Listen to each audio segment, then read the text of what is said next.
दीपालीच recipe या YouTube चॅनलवर तुमचे अगदी मनापासून स्वागत। आज आपण इथे दिवाळी पदार्थामध्ये अगदी आवर्जून केला जाणारा पदार्थ तो म्हणजे शेव आणि ती शेव आपण इथे खमंग खुसखुशीत बनवण्यासाठी काही टिप्स बघणार आहोत। तर तुम्ही इथे पाहू शकता आपली ही शेव किती छान अशी खमंग खुसखुशीत झालेली आहे, ती मी तुम्हाला दाखवणार आहे।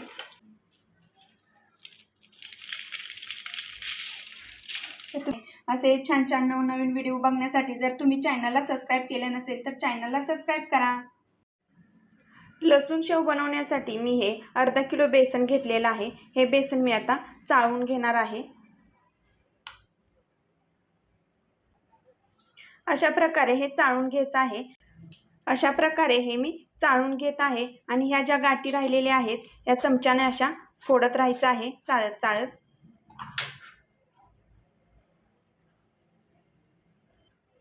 हे सर्व बेसन मी चाळून घेतलेलं आहे।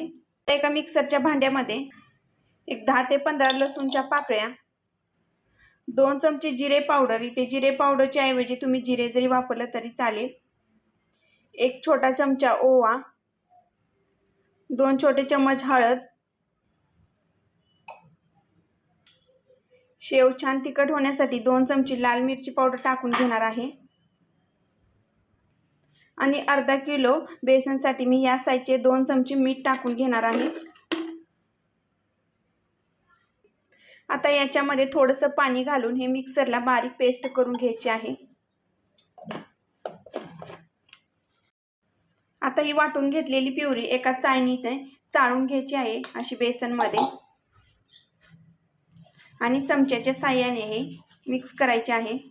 त्यामुळे काय होतं, जे लसणाचे जे मोठे कण असतात किंवा मसाल्याचे जे मोठे कण असतात ते खाली जात नाहीत बेसनमध्ये आणि आपल्याला शेव पाडतानाही हे कण साच्यामध्ये अडकले जात नाहीत। शेव पाडणंही सोपं होतं, त्यामुळे हे असं करून घ्यायचं आहे। आता हे मी मिक्सरचं भांडं धुवून घेतलेलं आहे। हे पाणी मी या थोडासा जो साईडला आपण चोथा काढून घेतलेला होता त्या चोथ्यामध्ये घालून परत एकदा चमच्याने फिरवून घेणार आहे। हा चोथा तुम्ही एखाद्या भाजीसाठी किंवा चिवड्यासाठी वापरू शकता, खूप छान टेस्ट येते याने। आता हे पीठ आपण मळून घेणार आहोत। पहिल्यांदा पाण्याचा वापर करायचा नाही, जे याच्यामध्ये पाणी आहे त्या पाण्यामध्ये आता हे पीठ थोडंसं मिक्स करून घेतल्यानंतर याच्यामध्ये आपण गरम तेलाचं मोहन घालून घेणार आहोत। ते मी 3 चमचे तेल गरम करून घेतलेलं आहे मोहन घालण्यासाठी, हे याच्यामध्ये मी घालून घेणार आहे आणि चमच्याच्या साहाय्याने पहिल्यांदा मिक्स करून घ्यायचं आहे। पहिल्यांदा हाताने मळायचं नाही, कारण हे तेल गरम होतं त्यामुळे हाताला चटके बसू शकतात। त्यामुळे पहिल्यांदा थोडं चमच्याने हे सर्व मिक्स करून घ्यायचं आहे। आता हाताच्या साहाय्याने थोडंसं थंड झाल्यावर हे पीठ सैलसर मळून घ्यायचं आहे।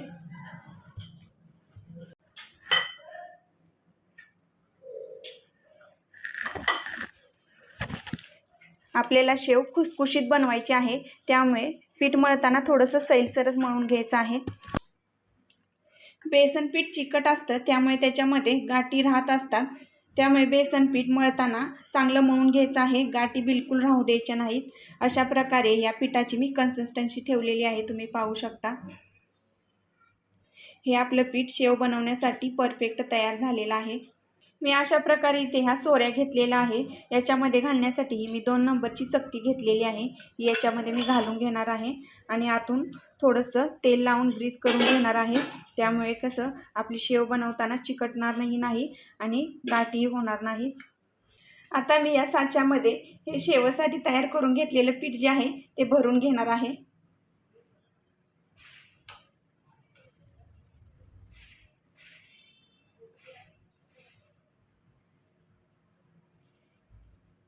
त्याच्यामध्ये मी पीठ भरून घेतलेलं आहे। हे झाकण लावून आता हे मी बंद करून घेत आहे। तेल थोडं गरम झालं आहे का चेक करून घेऊया आपण। तर तेल आपलं हे गरम झालेलं आहे। आता आपण याच्यामध्ये शेव सोडून घेऊ। आता ही शेव आपण तेलामध्ये सोडून देऊ।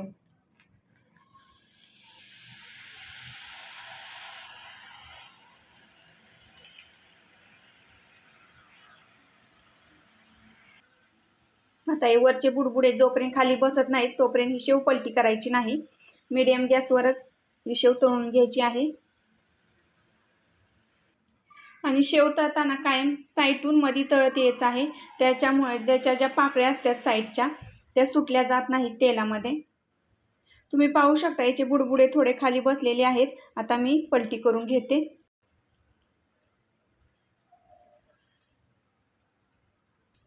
आता मी ही काढून घेते. म्हणजे मला ही शेव तळण्यासाठी मीडियम गॅसवर 5 मिनिटे लागलेली आहेत. अशाच प्रकारे बाकीची राहिलेली ही सर्व शेव मी तळून घेते. अशा प्रकारे सर्व शेव मी तळून घेते. तर इथे आपली ही अर्धा किलो बेसनपासूनची एवढी सारी शेव तयार झालेली आहे. असे दिवाळीचे छान छान नवनवीन रेसिपी पाहण्यासाठी जर तुम्ही चॅनलला अजूनही सबस्क्राईब केलं नसेल तर चॅनलला सबस्क्राईब करा. भेटूया अशा छान छान व्हिडिओसोबत. तोपर्यंत बाय बाय.